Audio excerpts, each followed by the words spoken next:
Hello guys, hulaan nyo to kung ano tong niluluto namin.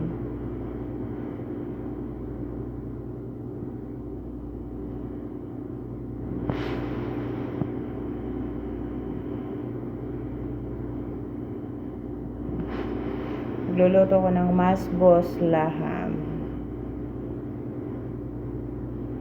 Yung mga iba dyan, baka sabihin naman nyo, bakit ganyan, ganyan